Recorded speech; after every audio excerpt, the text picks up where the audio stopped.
welcome to Pembrey in South Wales for round 5 of the core championships of the Monster Energy British Rallycross Championship. As the season draws to a close, the battles are now closer than ever and there are still some scores to be settled. So the cars line up for the A final. Chris Mullen looking very, very calm and ready to go. A bit of damage on the front from some frantic heats. Tristan Ovenden has been competitive everywhere this season. Likewise, the car of Darren Scott, a Kentishman, ready to go. Long old drive from Sitting Bull for Darren Scott, but we know he's going to be in there and fighting hard. The green flag is waved, the 5-second board goes up, and this fantastic little battle gets underway. The 1600cc Suzuki Swift's charged down into the first turn. It's Ovenden who gets the best of the start. Contact with Knight Coney, Scott, and I think damage to Tony Lynch. Quite a big chunk of his Suzuki Swift getting damaged there. Right on board with Tony Lynch, and just to the inside there, Paige Bellaby comes clattering past and pushes him even wider and finishes off what little bit of damage had been done has been made even worse. Behind Rory Denning, we saw him getting caught up in one of the earlier heats. And of course, Johnny Bean, always very aggressive in the middle of the scrap there. His son Charlie had a tough time of it in the junior Swifts early on, ended up getting stuck on the very soggy grass. But this man Lynch, after some pretty busy stuff that's been going on with him so far, he was so strong earlier in the season, so drive a brilliant race at Knock Hill in particular. These wonderful little cars provide such fantastic action. A bit too much action there for Oliver Thomas. See if we can ride on board once again with Tony Lynch as he comes down into turn 1, gets on the brakes very late. Everyone sort of bounces across sideways. Darren Scott gets the worst of it in terms of losing places. We saw some damage at the front of the Swift for Tony Lynch, and then Paige Bellaby, the young lady racer, who's moved up. Her father, David, of course, the champion last year, and even took a win earlier this year on a return. That's what happened to Thomas. The Thomas family, of course, racing in the juniors with young Matthew. The leaders, though, very, very close as they complete the final lap. Is Mullen going to be able to do anything? He clips some tyres, but Ovenden looking very calm at the front. It looks like it is going to be Tristan Ovenden who's going to take his first victory in 2012 in the Suzuki Swifts here at Pembrey. He crosses the line just a gnat ahead of Chris Mullen. Well, very damaged Tony Lynch is going to drag his car home. He brings it across the line. But ahead, Paige Bellaby and Johnny Bean bring their cars to the line, but the damage didn't seem to affect the performance too much. It's Ovenden who wins by just 0.22 of a second from Mullen. Knight Coney in third ahead of young lady racer Paige Bellaby, and then the rest of the top 10 looking like that, with Oliver Thomas recovering to 8th. Congratulations, a close race, but a win for you nonetheless. Yeah, it's very close. Yeah, we've been quick all year, really. Decent qualifying, but this is my first win, so I'm very, very pleased. It's been really good. Chris is always quick, but he's pretty clean behind us, so he's just keeping concentration. It's absolutely fantastic. I'm really pleased. Rightly so, great performance by Ovenden, but it's Mullen who leads the championship by just 5 points ahead of Bean, with Lynch still very much in with a shout of the title. Knight Coney, Scott and Graham Rodemark round out the top 6 in the points as they head off to Croft. Also back in action at Pembrey this weekend are the massively entertaining little RX 150 buggies. Coming to Pembrey, it's Tom Keat who's hoping for a win after he missed out the Linden Hill round, which dropped him to 3rd in the championship. So currently leading the way, it's Mark Scott, but he's only 8 points ahead of Harris, who currently holds the 2nd spot in the championship. Don McLeod is 4th ahead of Larry Sargent and John McGovern, and there are still some very close battles going on within the points. So into the A final, and after some fantastic racing, it's Mark Scott that will start on pole position of the final. These wonderful little Honda Fireblade engine buggies creating such action, running on road tyres, which means it takes a little while to get some heat into them, especially on a relatively cool day like we have at Pembrey. Harris brothers always in the shout, and we saw Tom Keat back in action. As we heard, he missed out last time out, had a prior commitment, wasn't able to get in amongst it, but as they charge away down into turn 1, it's going to be very, very tight between Harris going round the outside. That's Jake, the younger brother, the 21-year-old who is fighting with his 33-year-old brother Brett. And we look backwards from Mark Scott, our championship leader, had 2 wins on the bounce, has been super consistent, but Tom Keat, who looked absolutely in command the opening round at Lyddon, came through also to have a tremendous performance at Knock Hill. You can see how difficult it is to get those front tyres warm, and a spin for Brett Harris. Well, he's had a couple of second places so far as the Essex racer. Of course, his dad Steve, usually we see competing in his C4. Not here this weekend after some engine dramas in the Supercar, the Orica organisation, looking after that. Turbo problems, in fact, were the problem. For the rest of the cars charging through, the 58 car there of Adam Sargent trying to get on the back of Don McLeod. Meanwhile, a problem up front, and it's McGovern and McLeod that make contact. Meanwhile, Brett Harris takes another trip across the grass. I think he's avoided any damage though, but for McGovern, that looks like his day's done. Get a chance to see a replay, and I think this might be Harris's incident initially, the first one we saw where he gets on the grass and spins. No harm there other than losing positions. Meanwhile, that's what happens. McGovern gets so sideways he runs out of lock, and poor Don McLeod has nowhere to go. Harris avoiding the incident in the background. Meanwhile, up front is Mark Scott, our championship leader in the Scott Trawlers machine, trying to fend off Tom Keat, who I think without having missed that round may well be still in the championship lead. He may well get the lead back though, because Scott is across the grass after running out of lock. Similar sort of scenario to what we saw happen to McGovern, in the sense of just not enough lock there to be able to correct the car. Brings it back on track. Meanwhile, it does look like Tom Keat is in line for his 3rd win of 2012 in the RX 150 series, but it looks like Jake Harris is going to get his best result of the season in 2nd place. The Harris Hire car coming across to take a tremendous performance and some good points as well. So Keat wins by just 0.38 ahead of Jake Harris. Mark Scott recovers to 3rd. Steve Hill, the supercar racer, in 4th ahead of Brett, and then McLeod, Sargent, McGovern and Larry Sargent didn't finish. It was very enjoyable, a bit hairy at the start going into the first hairpin. Got wedged in, sandwiched between Mark and Brett, or Jake, one of the 2. Then I followed Mark most of the way round, and he come off onto the second bit of loose and just nudged my way past him and held it till then. So this is what the points look like. It's Mark Scott still leading ahead of Keat. Brett Harris in 3rd, Don McLeod in 4th, Larry Sargent 5th despite not finishing, and John McGovern will round out the top 6. The BMW Minis have had a great year with lots of close action and battles all season, and these are the points. It's Hudson leading Edwards ahead of David Bell, Kiefer Hudson and Fons Picavet round out the top 5. Tremendous performance in the heats though from Kiefer Hudson to take pole position. Absolutely dominated all 3 to take maximum points.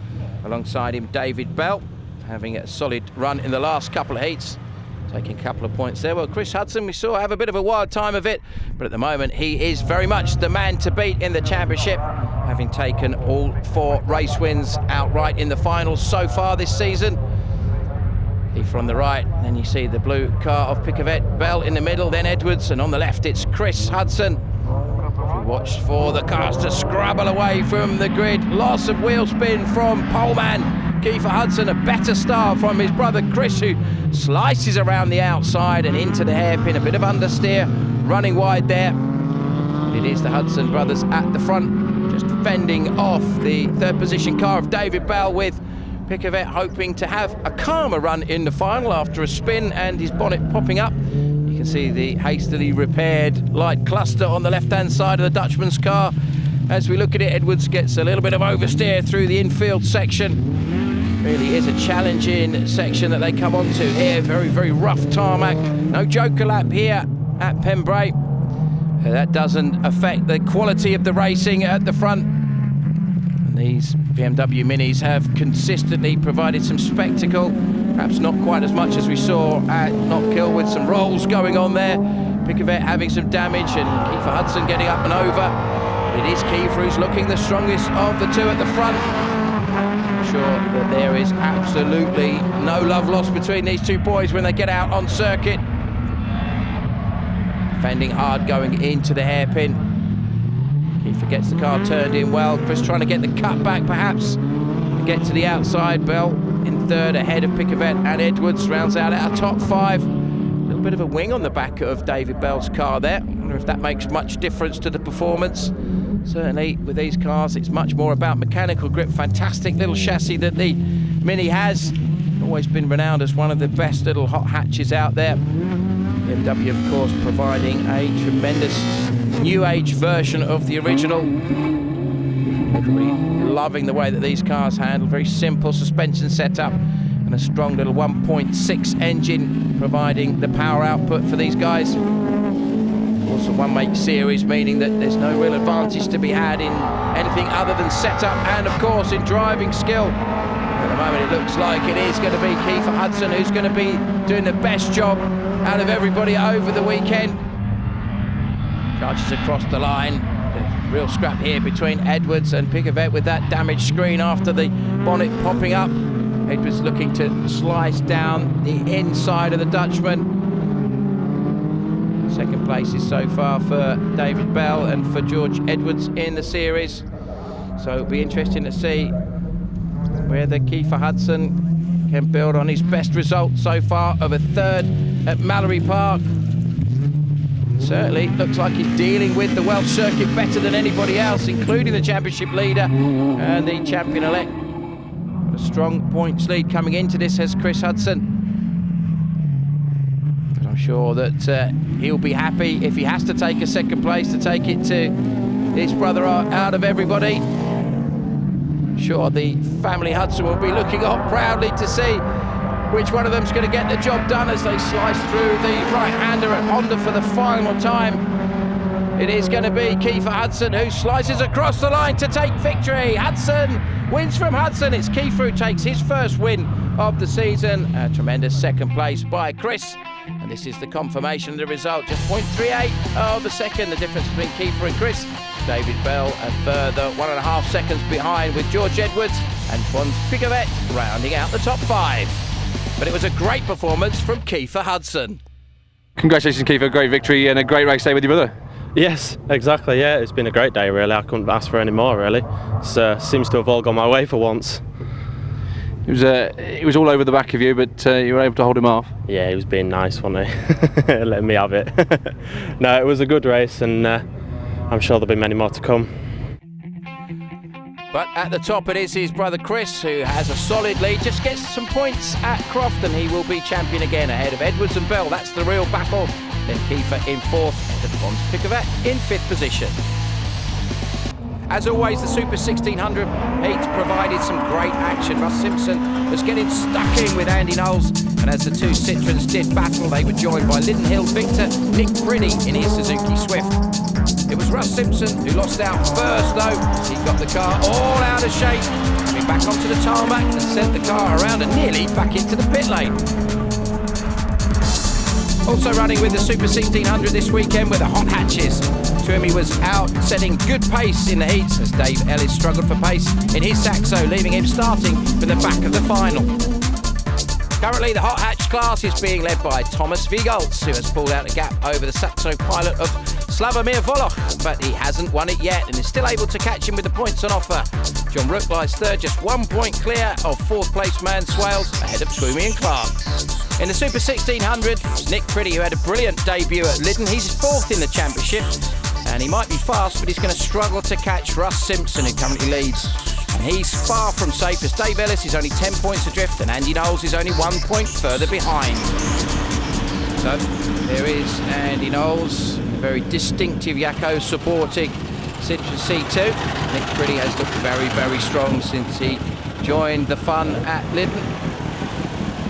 32 car of Darren Clark also always going to be in with the fight. Dave Ellis there in his Citroen. It seems very French apart from that little Suzuki in there. That seems to have been the order of the day. Marshall waves the green flag. The 5-second board is raised and we watch to see these wonderful little exciting cars charge into action. Knowles on the right as we look at it. The yellow car in the centre is Priddy. Is he going to get round the outside? There's contact between the two and there's contact further back. That's Simpson going round.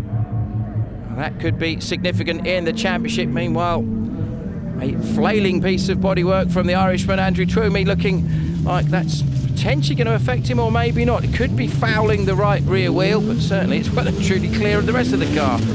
So maybe it makes the car a little bit lighter. Who knows? Thomas Viegoltz, meanwhile, in the scrap. There's a problem there for Knowles. I wonder if that's as a result of the contact at turn 1. Meanwhile, Thomas Viegoltz is quite literally all over the back of Toomey. Maybe he's trying to be helpful and get rid of that bumper for the Irishman. Certainly, it's not affecting the performance too much there. Here's the damage from Clark's car. Pretty evident after that first corner contact. Viegoltz, meanwhile, and Clark a little bit further ahead. Russ Simpson recovering. He's very much in the championship fight, of course, leading the series. Has been after a good solid start to the year. This is that contact between Knowles and Pretty, and then between Simpson and I think it was Clark that clattered into the side, and that would explain the damage at the front. Big old whack in the side of the 772 car there as Russ Simpson slices past. A really decisive move there. Able to get the car tucked in. Meanwhile, Knowles, it looks like the car not working as well as it has been at some of the previous events. More contact further down the order. Viegoltz and Toomey getting into each other. See if we can see how that one unfolded. It's wonderful. Curb cam here. Well, he's got a dent one side. I suppose that's just to even things up nicely for Toomey's car as he gets a biff well and truly in the door. And any good front-wheel drive race and rally driver will get on the power hard, and that will pull the front of the car around and drag the back with it, and that's exactly what he did to maintain control. But it's fiercely recovering. Russ Simpson, man who has been so strong throughout the season so far. Simpson has been the man to watch in terms of his consistency. Second place in all of the races so far. A couple of wins from Andy Knowles, and of course Pretty as well.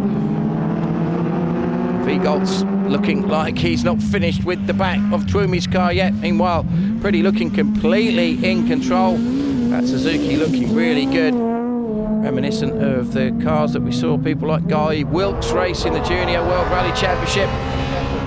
Looking very smooth as he turns into the right-hander at Honda. Charging up to the finish line, and with a little bit of showboating, it's another win for Nick Pretty in the Suzuki. Meanwhile, it's not over between Simpson and Knowles. Simpson gets to the inside, clatters into the back of Knowles. Knowles goes round, Simpson comes across the line. Viegoltz follows him through, as does Clark, and does Ellis a little bit further back. Poor Andrew Toomey's car's been well and truly beaten up in all of that action, but Simpson is going to come across the line with some damage and bring the car to halt, though it's a very disappointed Andy Knowles who clambers from his Citroen. So, for the hot hatches, it was Viegoltz who won from John Rook, and poor old Andrew Toomey, after all that damage, didn't finish. But it was Nick Pretty who took his second win on the bounce ahead of Simpson, Clark and Ellis, and a frustrated Andy Knowles didn't finish. Ever so pleased, really, really good day. It was a bit hectic there on the first lap. Yeah, bit of a big hit actually on the inside, so surprised we were, able to continue. Be able to sort of show the guys behind you a bit of a clean heels? Yeah, once I get in front, I'm all right. I'm just not a very good racer at the moment, so got a long way to improve things, and I've got a long way to go, definitely. So, this is what the points look like. Simpson still at the top, ahead of Ellis, with Andy Knowles a frustrated third, then Pretty, Linneman, who won the opening round, and Darren Clark in 6th position. So, over in the hot hatch, we've seen our champion crowned. The new champion for 2012 is Thomas Viegoltz, who wins it ahead of John Rook and Andrew Toomey. That's still open for second. Likewise, Slavomir Volok is still in the fight too. Meanwhile, Darren Swales is 5th, Darren Clark is 6th. Time to turn our attention now to the MSA Supernational. Currently, it's Lotus Exige pilot Ash Simpson leading. And it's going to be close, but he hasn't won it just yet. Gary Dixon is still able to catch him with the points on offer. For Wakeling lies 3rd, ahead of Boak, Wood and Bird. But for Ash, he has almost done it. You've got a nice lead, a bit of a buffer, but it's never over till it's over, is it? No, definitely not. Anything could happen out there. I mean, we've done practice, so that's a start, so we just need to get some points here and take it to the last round. The Lotus has been going great all season. You must be pleased with its performance. Yeah, I mean, we've kept it pretty simple, kept everything reasonably standard on it. Lotus developed it to do 100,000 miles on road, so hopefully I can get a year out of it on track. What's it go like here at Pembrey? Is it a circuit that suits it? I like the track because it's got some flowing gravel corners, so we can get a bit of sliding going on, have some fun, and just keep the power lit. You've still got the following drivers behind you. Gary's there in the background. Are you still that? Is that still in the background of your mind? No, I mean, I haven't even looked at the championship or the points, but we spend all this money, so we come here to race and have a lot of fun. So that's what's first thing on my mind, really. Gary, you're currently lying second in the championship at the moment. Do you think you can catch Ash? No, there's no way I can catch that Lotus. He's too quick. How's it going today at Pembrey? Good. I preferred it when it was slipperier. I can get the power down in the Astra better than the rest. But I'm just going for championship points. There's no way I can catch Ash, but I'm trying to keep second place. So let's see what happens. Well, Ash Simpson had two very strong heats, and then as we saw that spin, not getting him in many points. It was Steve Cousins who scored maximum points in the third heat. That is Steve and his Lotus Exige. So we'll see with interest which of the Lotuses comes out best. Could local man Howlin get his first win of 2012? We'll watch with interest the rear-wheel drive cars put almost 250 brake horsepower down on the road, but it's Cousins who gets the best of the start. Contact from Howlin and Simpson. He gets back on the power immediately. Well, he said in his interview, we spend a lot of money, come here to have some fun. Well, he wants to have some fun by winning, not by spinning. Back in action there, you can see the little Honda Civic of Shelley Wakeling. She had a fairly spectacular role at Lyddon. She's had the car reshelled and is back in action. Gary Dixon, who we heard from earlier on, second in the championship, is immediately under pressure from Simpson. Despite that moment, it's at least made it a little bit more varied, I think, seeing a different driver at the head of the pack. Is it going to be Cousins or Howlin who's going to be able to make the best of it, or can Ash Simpson charge back through? Howlin's not really got much of an advantage as Simpson sweeps away. Now let's have a little look again now. Great start from Cousins as we saw. Onto the brakes goes Simpson. Howlin just taps into the back of Ash Simpson. Great reactions from him, both to recover but also to get himself out of the way of the rest of the charging pack at the first corner. First, second and third flashed through our shot. Cousins under pressure from Howlin. I wonder how much time it's going to be before Ash Simpson gets ahead. Very sideways from Howlin. Quite a few drivers have been caught out through the right-hander there. Simpson, though, has absolutely borne down on Cousins so quickly. I would imagine if I was Steve Cousins, I'd be looking in my mirrors, slightly anxiously worrying about where Ash Simpson is. And apart from the opening round of the championship at Lyddon, when Ian O'Connell in another Lotus took victory there, everything else has been all about Ash Simpson this year. He's had wins at Mallory, at Knockhill, and has been strong at Lyddon last time out as well, and it looks like he's getting himself back into the lead. Now, if he gets the result he wants, he is going to become the champion for 2012 in the MSA Supernational category. James Bird, the current champion, the man who was so strong last season in his Clio V6, was right in the mix from the beginning this season, taking some podiums, but unfortunately we've not seen him out in recent races. As we heard from Mike Howlin, he's back in action for the first time in a while. Always good to see the Welshman getting in the mix. Notice Gary Dixon, when he was interviewed earlier, was wearing some ovals from the Midland Formula One team of some years ago. A team that was originally, of course, Jordan. A little bit of an interesting little bit of trivia there. It is the Merlin car up front has just been so strong throughout, not just here at Pembrey, but also throughout the season. I think were it not for that spin that we saw in the final of the heats, it would have been a clean sweep for Ash Simpson. Look how quickly he's charged away from the pack now. It's really just about who's going to finish second. I'm sure Howlin would be very pleased if he could manage to do that on home turf. He's taken a lot of time out of Cousins on the brakes. Seems like the Fiesta is very strong there. This man has just looked so in control. Little tiny lock up there from the front right of the Lotus. Well, we heard from Ash Simpson saying that Lotus designed these cars to do 100,000 miles on the road. And I don't think they're designed to be driven quite as exuberantly as this young man has managed to do throughout the season. He has looked absolutely imperious throughout, and he takes another victory, his fourth victory of the season. And with it, will take the championship. But it's Cousins who just stays ahead of Howlin, and then Gary Dixon in 4th place. So this is confirmation. It's Simpson from Cousins, Howlin, and Gary Dixon with Shelley Wakeling finishing in 5th position in her Honda Civic. But it's Ash Simpson, the 2012 MSA Supernational champion. Ash, what a race. That was a great victory. Yeah, I mean, I had pole, and I know it was going to be a tough race, and I got pushed around at the first corner, but I wasn't going to let that beat me, so I thought I like a challenge. Let's set on and see what we can do. You certainly sort of worked your way back through the field. Yeah, I knew I had to get as many passes as soon as I could, so started at the next corner, and just any move, any gap, we'll go for it and we'll see where we end up. So this is the points after round 5. Simpson, the champion, with 105 points ahead of Gary Dixon. Paul Wakeling didn't have a good weekend here, ahead of Cousins. Both not racing this weekend, neither was John Wood. Now, the turn of the MSA Supercars. This championship is now a 2-horse race, and things couldn't get any closer at the top between the reigning British champion Julian Godfrey and ex-champion Pat Duran. Only 4 points separate these two coming to Pembrey. Both of these guys want to be crowned the 2012 Supercar champion. So we come to the grid for the final of the Supercars. These magnificent machines, 4-wheel drive, 600 horsepower. They get off the line in about 1.9 seconds to 60 miles an hour. That is how quick these things are. GB1 tells us it's the current British champion, the man from Heathfield in Sussex, looking very, very strong this weekend. Well, Andy Grant talking up a good race. Is he going to be able to do anything about it, though, and come from 3rd on the grid to get ahead of Duran and Godfrey? It's going to require a fantastic start. You see the cars as you look at it on the right. At the front, it's Duran. The 2 Subarus in the middle, but Kalinecki did not get off the line at all, really, in his Integrale. It was Godfrey who got the best of the starts ahead of Duran, with Andy Grant scrabbling for grip, and these two just up and gone. The last 2 champions, of course, being Godfrey last year and Duran before. Pat Duran, 4 British championships to his name, runner-up in the European Championship in the past as well.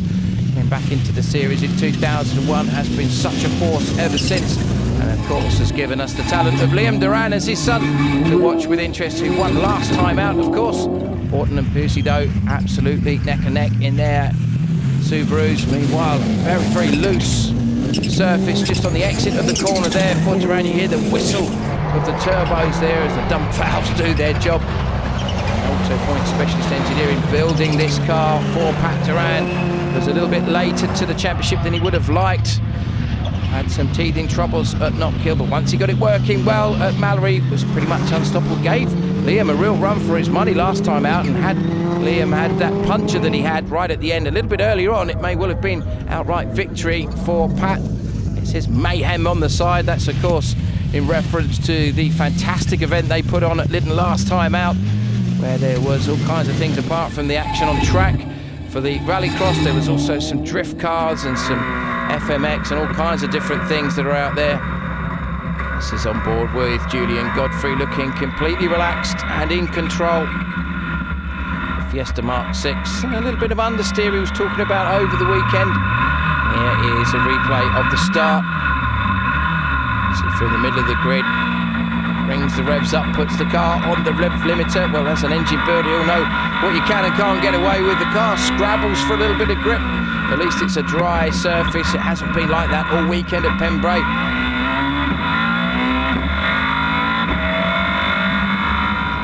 Just let you listen to that magnificent sound there. A little bit of short shifting as he went up through the top gears.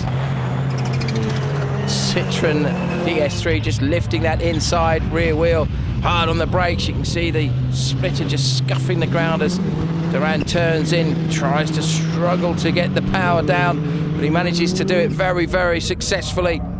At the moment, though, it does look like Godfrey is just edging away a little bit further.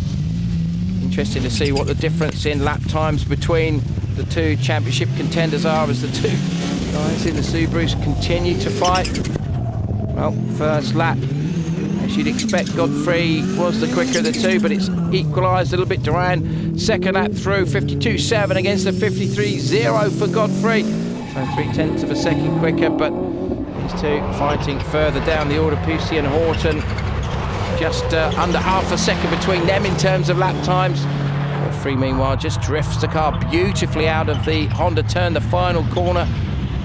And unlike some of the circuits that we visit in the Monster Energy British Rallycross Championship with Max Track this year, no Joker lap here at Pembrey.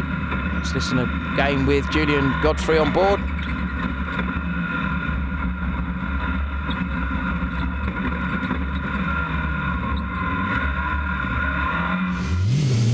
Wonderful shot there of just what it looks like from the reigning champion's view.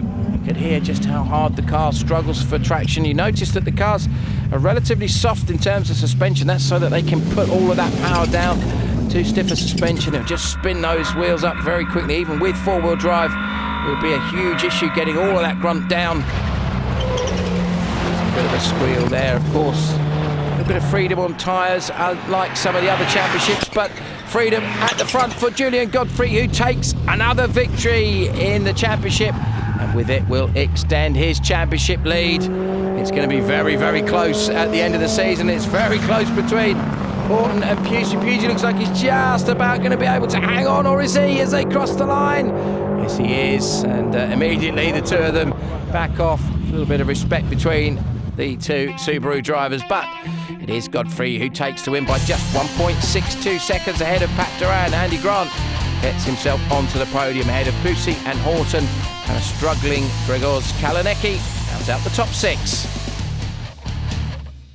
I'm real pleased with that. Made a very good start. Beat Pat off the line and stayed in front, kept himself cool, no mistakes at all, and very, very happy. Does that mean the championship now is possibly within your grasp? It's getting closer, but it's still very tight. Now I have, I think, 8-point lead, I think. So I got the extra 3 points and the 2 bonus points, 5 points, so 8 points. And so it's all down to the last round. I've got to finish in the maybe top 3 in the last round to get the British Championship again. I think it's been so close between the two of us, and I bogged it on the start. It's so tight that just having a little bit too high, too bit low on the launch, and he bogged on the start, and he was able to get a good start and get past me. I tried a few things by attacking the circuit in a couple of places to try and make that gap up, and didn't come off. But no, give it to him. He drove well today, under pressure from me, and done well. But I'm going to kick ass in Croft, definitely. It's still mathematically possible for you to win, but you're going to have to work hard for it. Oh, absolutely. I'm not that concerned, because there's going to be about 20 supercars at Croft. Going to be a big entry, and there's going to be anywhere between 1st and 10th. And like if he's 10th and I'm 1st, or he's 5th and I'm 1st, I'll still win it. You know, vice versa. So it's all up, it's all still to go for. Good racing, you know, but he drove well today. So respect between the two title contenders, and that's what it looks like. Julian did his maths right. It is just 8 points at the top, with Pusey in 3rd, just a point ahead of Andy Grant, and Horton and Ollie O'Donovan. Our opening round winner is equal in 5th.